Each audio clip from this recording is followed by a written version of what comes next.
नमस्कार, खबर उत्तराखंड में आपका स्वागत है। आपके साथ हाजिर हूं मैं कंचन। शुरुआत करेंगे बुलेटिन की। मुख्यमंत्री पुष्कर सिंह धामी ने देहरादून के सिल्वर सिटी मल्टीप्लेक्स में ये फिल्म देखने पहुंचे। ये फिल्म पृथ्वीराज सिंह चौहान के जीवन पर बनी हुई है।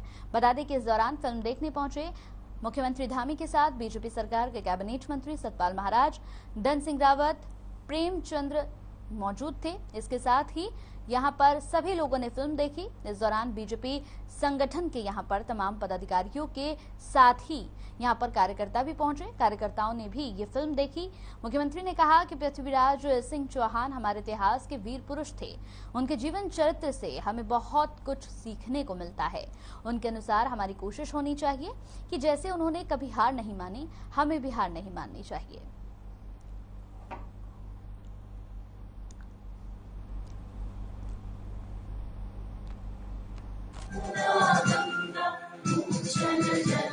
देखिए, पृथ्वीराज चौहान एक वीर शिरोमणि थे और उनकी बहादुरी, उनकी वीरता और उनका शौर्य हमारे आने वाली सभी पीढ़ियों को उनके स्मरण में रहना चाहिए। उनको ये पता लगना चाहिए और उन्होंने किस प्रकार से धर्म की रक्षा के लिए हमेशा उन्होंने कभी भी हार नहीं मानी और लगातार संघर्ष करते रहे। इसलिए ये फिल्म सभी को देखनी चाहिए, जिससे कि आने वाली पीढ़ियों को, हमारे आने वाले बच्चों को, नौनिहालों को, सबको वीर शिरोमणि पृथ्वीराज चौहान के जीवन परिचय से वो सीधे।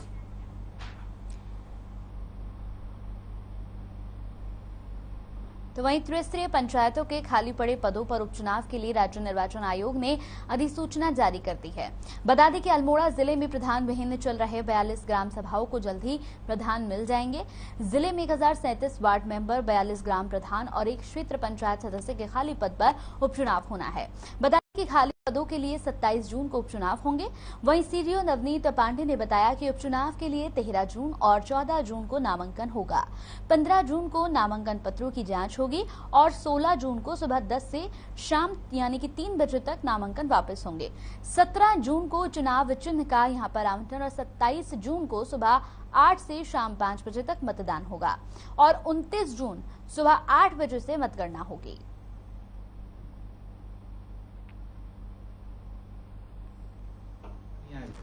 वो आ गया है। हाँ, मतलब जो अभी उपचुनाव की जो माननीय राज्य निर्वाचन आयोग द्वारा अधिसूचना जारी की है, उसके क्रम में 13 और 14 तारीख को जो है हमारे नॉमिनेशन फॉर्म्स लिए जाएंगे। 15 को उनकी स्क्रूटनी होगी।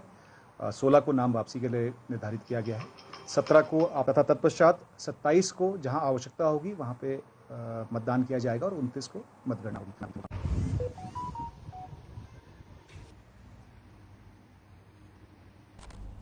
खबर बडकोट से है, जहां पर यमुना घाटी के खाद्य एवं आपूर्ति विभाग बडकोट का सरकारी राशन का गोदाम पहले भी चर्चाओं में रहा है। आपको बताते चले कि घटिया चावलों की आपूर्ति से चर्चाओं में आने के बाद जहां 23 मार्च को ली गई गुणवत्ता विहीन चावलों सार्वजनिक नहीं की गई, वहीं बडकोट पूर्ति निरीक्षक द्वारा 15 दिनों से अधिक समय से दर्जन भर ट्रकों से गोदाम में राशन अनलोड न करवाए जाने का मामला सामने आया है। वहीं अपर जिला पूर्ति अधिकारी मनोज सैनी का कहना है कि गोदाम में लड़ झगड़ कर बेहतर से बेहतर राशन अपने सरकारी गोदामों में भिजवाने में लगे हैं, लेकिन विकास नगर एलपी ट्रकों की कमी हो रही है। बता दें कि निरीक्षण किया गया है, गोदाम में लगभग 20 ट्रकों के राशन की जगह खाली थी। इसी लेकर जिलाधिकारी महोदय को यहां पर पत्र लिखा गया है और साथ ही साथ आपको बता दें कि गोदाम को दुरुस्त रखने के साथ साफ सफाई के निर्देश भी दिए गए हैं।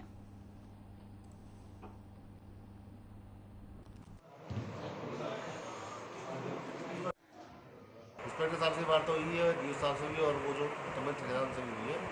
वो लेबर को लेकर इशू बता रहे हैं कि आजकल यात्रा चल रही है तो लेबर नहीं मिल पा रही है। तो लेबर लाने का काम हमने उनको बताया कि ठेकेदार का होता है, तो आप लेबर कहीं से भी लाइए और गाड़ियाँ उतरवाइए। हमें जगह हमारे पास पर्याप्त उपलब्ध है। यदि जगह नहीं बनती है तो हम जगह बना के देंगे और गाड़ियाँ उतरवाएंगे यहाँ पर। आप ये समस्या आगे नहीं आएगी।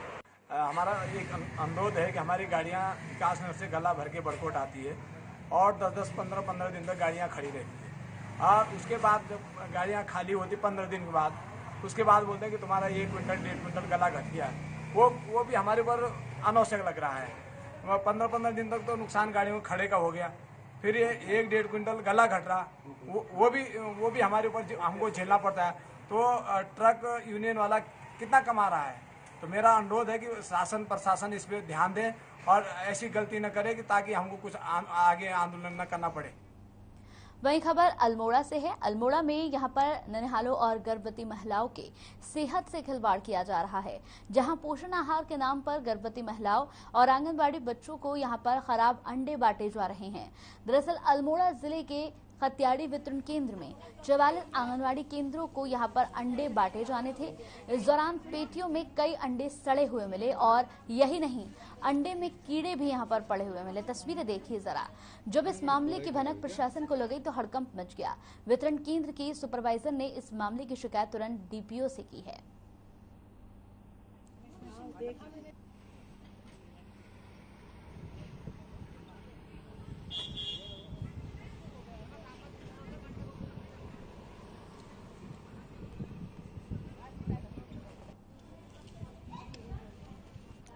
सर, ये अल्मोड़ा फर्स्ट है, हवलबाग परियोजना का सेक्टर है ये, और अंडे तो पूरे परियोजना में आए हैं। जरूर थे, हमने उसके बदले सही अंडे दिए, क्योंकि अंडे लाभार्थियों के हिसाब से ज्यादा आए हैं, तो इसलिए हमने लाभार्थियों को कोई भी फूटे अंडे नहीं बांटे।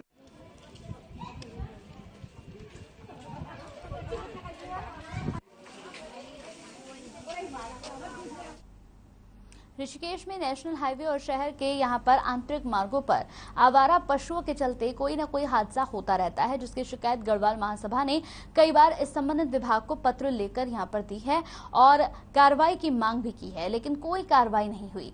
अब फिर से गढ़वाल महासभा के प्रदेश अध्यक्ष डॉक्टर राजू सिंह नेगी ने अपनी मांग को एक बार फिर से दोहराया है और कहा है कि आवारा पशुओं को हाईवे और शहर के यहाँ पर मार्गों से जल्द शिफ्ट किया जाए और अगर मांगे पूरी नहीं हुई तो वो धरना प्रदर्शन करेंगे।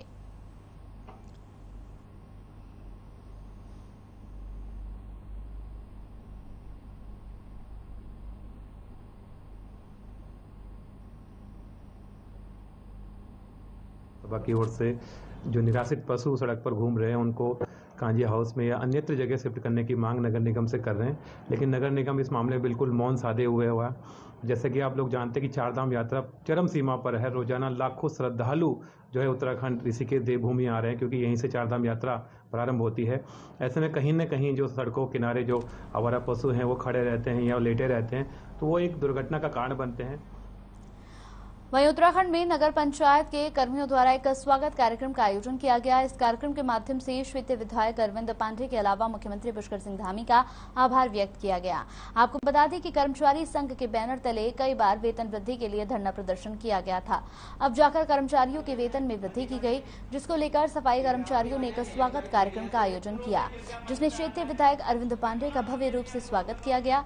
साथ ही प्रदेश के मुखिया पुष्कर सिंह धामी का स्वागत किया गया और गदरपुर क्षेत्र के लोकप्रिय विधायक अरविंद पांडे का आभार भी व्यक्त किया गया।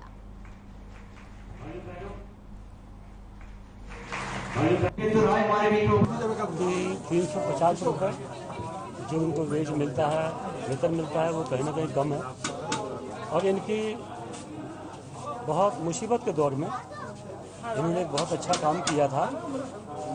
उन समय को देखते हुए हमारे मुख्यमंत्री जी ने घोषणा की थी कि इनका जो प्रतिदिन का वेतन है उसको बढ़ाया जाए। हमने जो है क्या हमें 500 रुपये का मानदेय की बात करी थी। कर्मचारियों का 500 का मानदेय बढ़ना चाहिए। 8,750 रुपये 8,750 रुपये में कुछ नहीं होता कर्मचारी का, उसमें गुजारा भी नहीं हो पाता है। तो मैं मोदी जी से, प्रधानमंत्री जी से ये क्या मैं निवेदन करा, हम लोगों ने धामी जी से भी निवेदन हमने करा, तो उन्होंने जो हमारी बात मान ली, उन्होंने 500 रुपये का मान दिया।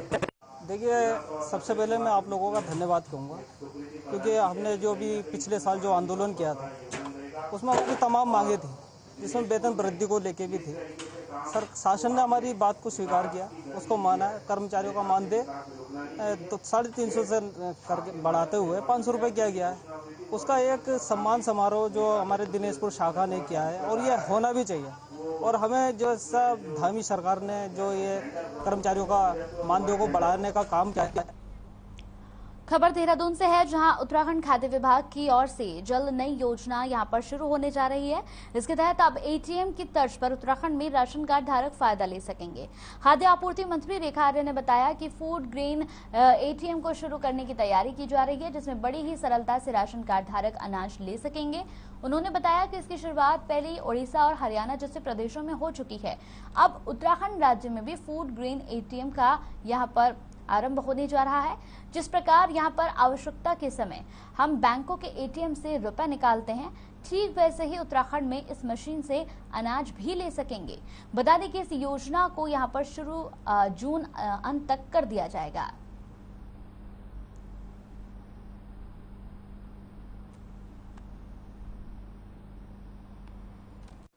स्पोर्ट्स कॉलेज के लिए उसका खाद्य विभाग एक कोशिश करने जा रहा है और पायलट प्रोजेक्ट के आधार पर कि हम कुछ ऐसे क्षेत्रों का चयन करते हुए जिस प्रकार से एटीएम कार्ड डालने से हमारे एटीएम मशीन से पैसे विड्रॉल होते हैं, ठीक उसी तर्ज पे जो है राशन का भी या खाद्यान्न का भी एटीएम कार्ड बनेगा स्पोर्ट्स कॉलेज के लिए।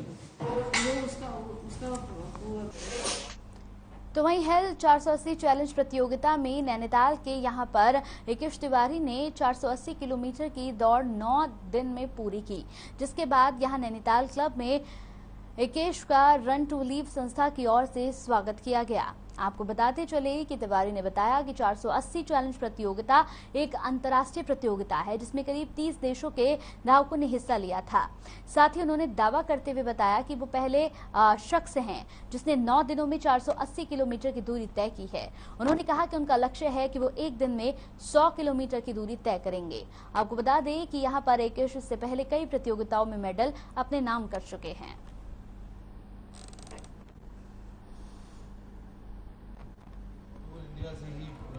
हेल्प 480 करके एक चैलेंज होता है जिसमें कि 1 महीने का टाइम मिलता है। इसमें 480 किलोमीटर दौड़ने होते हैं। तो मैंने वो टारगेट जो है 9 दिन में कंप्लीट किया और मैं पहला रनर हूँ जिसने 480 किलोमीटर कंप्लीट किए हैं इस चैलेंज में। तो हाँ जी। कहाँ आयोजित होती है? और ये वर्चुअल रेस है, इसमें all over India, all over the world से लोग पार्टिसिपेट कर सकते हैं। सब लोग अपनी अपनी लोकेशन पे दौड़ते हैं और गोल मेजरली बस यही होता है कि 480 किलोमीटर पूरे करने कम से कम टाइम में। कॉलेज के पुराने छात्र हैं यहाँ पे और पिछले कुछ समय से लगभग ऑलमोस्ट 1 दशक से रनिंग में 13 दिन मेरे ख्याल से लिए, 2020 में 15 उससे पहले 15 दिन लिए, 15 दिन फिर 13 दिन और इस साल कितने 15 दिन सभी जगहों के। वहीं ऋषिकेश रेलवे स्टेशन से डीजीपीआर जाने वाली सड़क की हालत खस्ता बनी हुई है, जिसके चलते कई हादसे हो चुके हैं, जिसकी लोग कई बार शिकायत भी कर चुके हैं। लेकिन बावजूद इसके रेलवे विभाग सड़क की हालत को यहां सुधारने के लिए कोई कदम नहीं उठा रहा। बता दें कि इस सड़क के संबंध में स्थानीय विधायक और विधानसभा अध्यक्ष रहते हुए प्रेमचंद अग्रवाल ने भी निरीक्षण किया था और रेल विभाग के अधिकारियों को अवगत कराते हुए सड़क दुरुस्त कराने के लिए कहा था, जिसके बाद हरकत में आए रेल विभाग ने गुणवत्ता में लापरवाही करते हुए इस सड़क का यहां पर पैच वर्क किया था। लेकिन कुछ दिन बाद ही सड़क फिर से बेकार हो गई, यानी क्षतिग्रस्त हो गई और अब फिर से स्थानीय लोगों ने रेल विभाग से सड़क को जल्द से जल्द ठीक कराने की मांग की है। तस्वीरों भी आप देख सकते हैं, इन तस्वीरों में सड़क की हालत कितनी खराब हो गई है। ये रोड आप मेरे पीछे देख रहे हैं, ये पूर्व में रेलवे की उस तरफ से थी और ये रेलवे ने अपनी ज़मीन एक्वायर करी और इस ज़मीन को इस तरफ रोड को डाइवर्ट कर दिया। जब से ये रोड बनी है तब से ये रोड की स्थिति बहुत ख़राब है। विगत कुछ वर्षों से इस रोड को जब से डाइवर्ट हुई तब से यहाँ पर बहुत घटनाएं हुई हैं, लेकिन आला अधिकारियों ने इसको कभी भी संज्ञान में नहीं लिया। योगनगरी ऋषिकेश जो कि पूरी दुनिया में बहुत ख्याति प्राप्त किए हुए हैं, अगर इस तरह से संदेश, इस तरह से खराब रोडों का संदेश अगर योगनगरी से जाता है तो ये ऋषिकेश के लिए बहुत शर्म की बात है। रोड को बनाने के लिए कई बार मांग की जा चुकी है, यहाँ तक कि सीएम हेल्पलाइन में भी कई बार अपील की जा चुकी है और एक संबंधित कोई जेई मैंने सुना है कि उनको भी निलंबित किया गया था उस कार्रवाई के तहत। लेकिन फिर भी वो उस रोड में अगर आप जाएं तो पता ही नहीं लगता कि वहाँ पर रोड है या गड्ढे हैं, क्योंकि गड्ढों की स्थिति बहुत भयानक बनी हुई है। कल खुद मैं वहाँ से जब गुजरा था, हम गाड़ी से जा रहे थे तो हम दुर्घटना होने से वहाँ पर बचे हैं और लगातार हम लोग मांग कर रहे हैं कि सड़क को बनाया जाना चाहिए, क्योंकि वो बहुत मुख्य मार्ग है जहाँ से कि हम जो है नटराज के लिए निकलते हैं। मेन रोड पे 2 रास्तों को मिलाने वाली, ऋषिकेश को जोड़ने वाली एक मुख्य सड़क है और क्योंकि कहीं ना कहीं एक पुराना रेलवे स्टेशन वहाँ पर है तो लोगों को रेलवे स्टेशन के कारण भी वहाँ से गुजरना होता है, तो उस सड़क को जल्द से जल्द बनाया जाए, मैं यही मांग करना चाहूँगा। वही खबर ऋषिकेश से है, जहां जीवनी मई मार्ग पर छोटी सब्जी मंडी में यहां खरीदारी करने पहुंचे ग्राहकों पर अचानक से निर्माणाधीन भवन की दीवार गिर पड़ी। घटना में 2 महिलाओं सहित 4 लोग घायल हो गए। दीवार गिरते ही पूरी मंडी में अफरा तफरी का माहौल हो गया। सूचना मिलते ही पुलिस भी मौके पर पहुंच गई। घायलों को उठाकर टेम्पो से सरकारी अस्पताल पहुंचाया गया। फिलहाल घायलों की स्थिति खतरे से बाहर बताई जा रही है।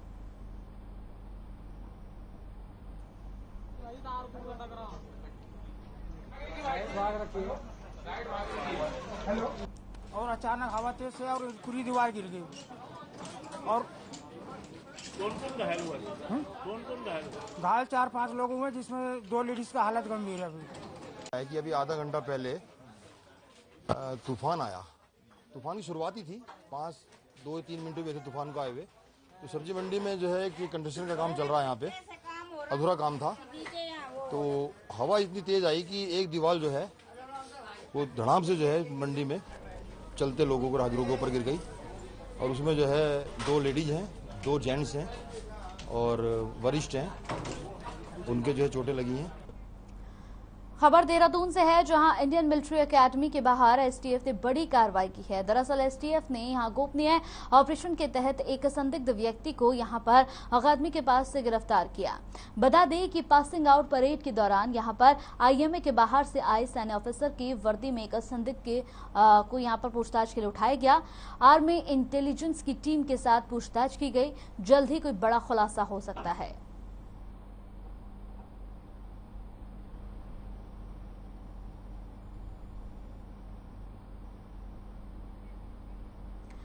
वहीं काशीपुर में पुलिस ने बैंक लूट का खुलासा करते हुए आरोपियों को गिरफ्तार किया और आरोपियों के कब्जे से लूटी गई रकम के साथ अवैध असलाह बरामद किया।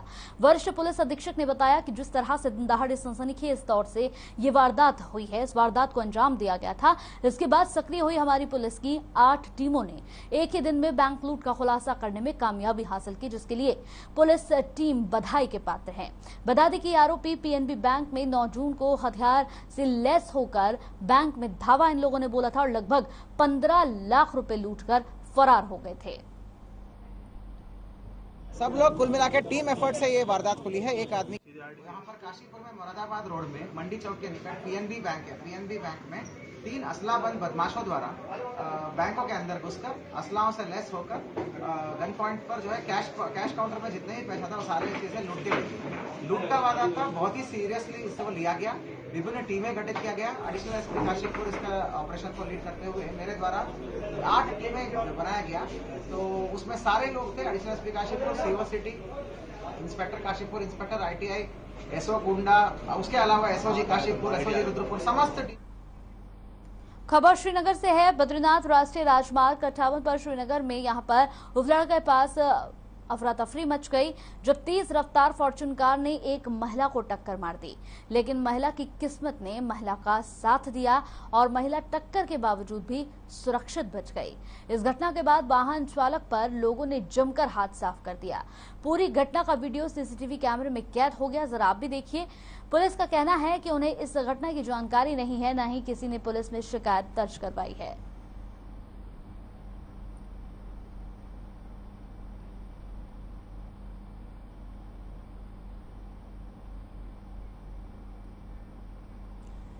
वही खबर श्रीनगर से है, जहां पौड़ी जिले के श्रीनगर विधानसभा के यहां पर पावो से देहरादून जा रही एक बोलेरो बेकाबू होकर खाई में जा गिरी। घटना के वक्त बोलेरो में 7 लोग सवार थे। चौकी प्रभारी पावो दीपक यहां पर पवार ने बताया कि सूचना मिली थी कि यहां पर एक बोलेरो नीचे खाई में गिर गई है, जिसके बाद टीम घटनास्थल पर पहुंची, रेस्क्यू शुरू किया गया और घायल यहां पर लोगों को जिला अस्पताल पौड़ी भेजा गया। बता दें कि घायलों का इलाज अभी भी अस्पताल में जारी है। तो बोलेरो में ये 7 लोग सवार थे। 7 लोग, ये गाड़ी जो है वो खाई से जा गिरी। खाई से गिरने के बाद तुरंत पुलिस को सूचना दी गई। पुलिस पहुंची और इन लोगों को बाहर निकाला गया। लगभग 7 लोग, 7 की संख्या में इस गाड़ी में सवार थे।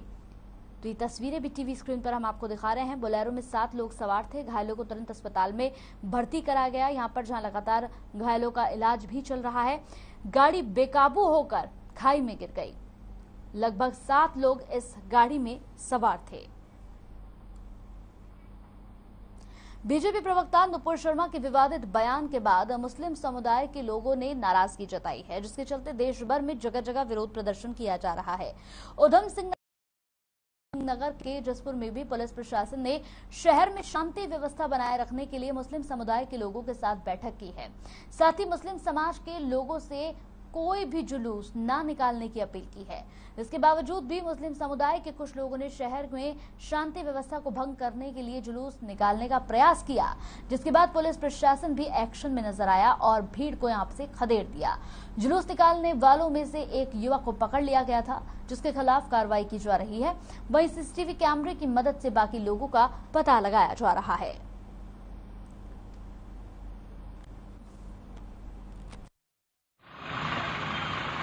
ये हमें सूचना मिली थी कि कुछ लड़के इकट्ठा होकर और जुलूस निकालते हुए तहसील की तरफ जा रहे हैं। तो इस सूचना पर हम जब वहां गए तो हमें देखते ही वो सब भाग गए। उनमें से हमने एक को पकड़ लिया था, 6-7 पूछताछ के लिए लाया गया था। तो यहाँ लाने के बाद उनके खिलाफ मुकदमा पंजीकृत करके कार्रवाई की जा रही है। उनमें से अभी एक का नाम प्रकाश में आया, मेहर आलम का। बाकी और हम वीडियो दिखवा रहे हैं और जो जितने भी वहाँ सीसीटीवी कैमरे वो सब दिखवा रहे हैं, या जो आसपास के लोग हैं, दुकानदार हैं, उनसे सब पूछताछ कर रहे हैं। जैसे जैसे नाम प्रकाश में आएंगे। देहरादून में जहां एक तरफ से चारधाम यात्रा अपने चरम पर चल रही है, तो वहीं दूसरी ओर कांवड़ यात्रा को लेकर भी तैयारियां तेज हो चुकी हैं। पर्यटन मंत्री सतपाल महाराज ने कहा कि कांवड़ यात्रा के दौरान कांवड़ियाओं पर हेलीकॉप्टर से यहां पर पुष्प वर्षा की जाएगी। कांवड़ यात्रा को लेकर सतपाल महाराज ने कहा कि सभी तैयारियां करने के लिए हरिद्वार जिला प्रशासन को निर्देश दे दिए गए हैं। बता दें कि कोविड के कारण 2 साल के बाद कांवड़ यात्रा शुरू होने जा रही है।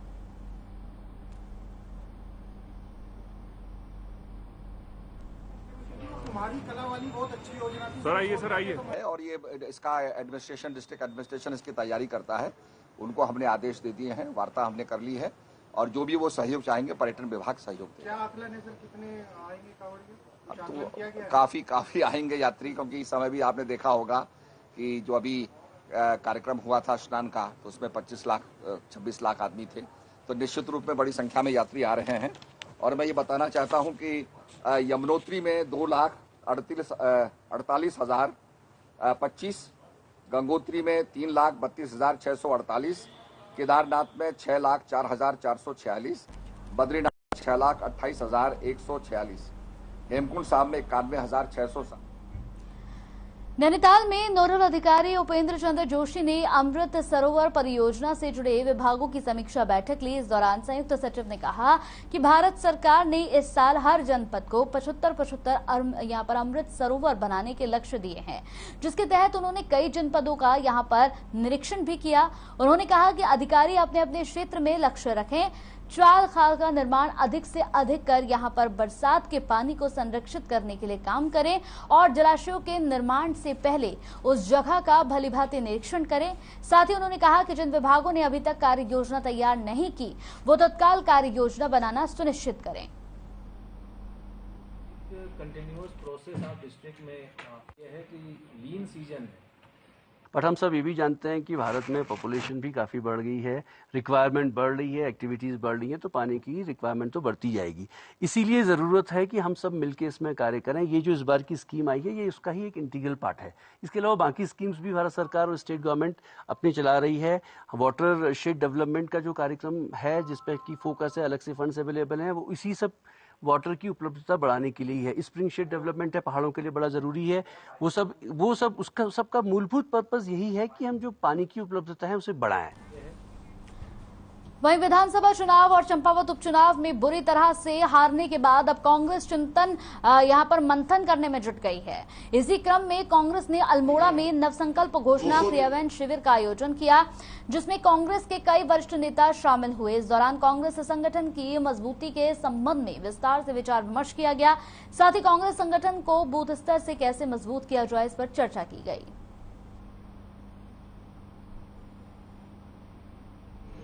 कार्यकर्ता की सोच यही रही अब हम इसको जनपद स्तर पर लाए हैं, आने वाले समय में इसको ब्लॉक स्तर पर ले जाएंगे और कहीं ना कहीं जो देश के वर्तमान हालात हैं, जो परिस्थितियां हैं, चाहे राजनीतिक हों चाहे सामाजिक हों, हर विषय पर गहन रूप से चर्चा की गई। जो उत्तराखंड के परिणाम आए उनके मूल कारणों की समीक्षा भी हुई है और आने वाले समय में इन चुनौतियों से हमने कैसे लड़ना है, कैसे हमने आगे कांग्रेस को और मजबूत करना है। जो हमारा राष्ट्रीय स्तर का उदयपुर में जो नव संकल्प क्रियान्वयन कार्यशाला आयोजित हुई थी, तो उसी के परिप्रेक्ष्य में पूरे जिलेवार पर्यवेक्षक भेजे गए हैं और आज जो हमारी इस देश के राष्ट्रीयता से जुड़ा हुआ प्रश्न है, इस देश के विकास से जुड़ा प्रश्न है, इस उत्तराखंड के विकास से जुड़ा प्रश्न है, इन सारी बातों को लेकर और कैसे एक संगठन। रामनगर नगर पालिका के वार्ड नंबर 16 में यहां पर सभासद पद को लेकर उपचुनाव के चलते मतदान जारी है। भीषण गर्मी में भी मतदान अपने वोट डालने के लिए यहां पर मतदाता पहुंच रहे हैं, लाइनों में खड़े होकर इंतजार कर रहे हैं। चुनाव शांतिपूर्ण ढंग से संपन्न कराए जाने को लेकर पुलिस मतदान स्थल पर तैनात है। आपको बता दें कि वार्ड के सभासद नफीसा बेगम का करीब 1.5 साल पहले देहांत हो गया था, तब से ये सीट खाली पड़ी थी। सभासद के देहांत के बाद इस क्षेत्र के विकास कार्य भी रुके हुए थे। इस वार्ड में 1584 मतदाता अपने मत का इस्तेमाल करेंगे।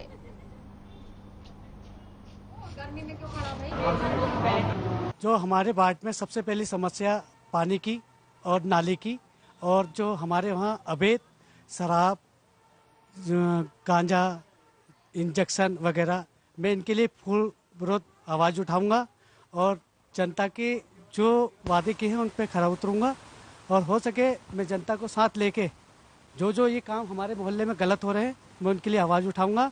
और जैसे हमारे वहाँ 60 साल नहीं बनी हुई है लोगों की, मैं वो बनवाने का पूरा प्रयास करूंगा। जो सभासद थी हमारी पूर्व नफीसा बेगम, उनके देहांत के बाद में ये 1.5-2 साल के बाद में चुनाव हो रहा है उनका, तो ये आज चुनाव तो खैर सही हो रहा है और जो काम हमारे रुके हुए थे वार्ड के, अब ये इसीलिए कहा है कि जो वार्ड के रुके हुए काम है वो काम होने चालू हो जाएंगे और शांतिपूर्वक चुनाव हो रहा है।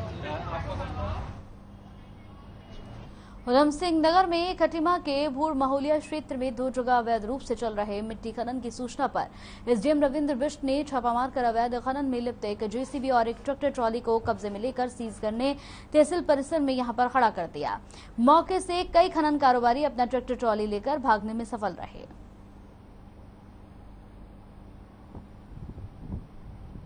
मिली थी कि भूड़ मोहल्लिया में 2 जगह कहीं पे अवैध रूप से खनन करके मिट्टी उठाई जा रही है, तो उसी सूचना पर हमने तत्काल छापा मारा और ये यहाँ पर मौके पे हमें एक जेसीबी और कुछ ट्रैक्टर ट्रॉलियाँ मिली। एक ट्रैक्टर ट्रॉली और जेसीबी हम सीज करके अपने तहसील परिसर में हमने खड़ा कर दिया।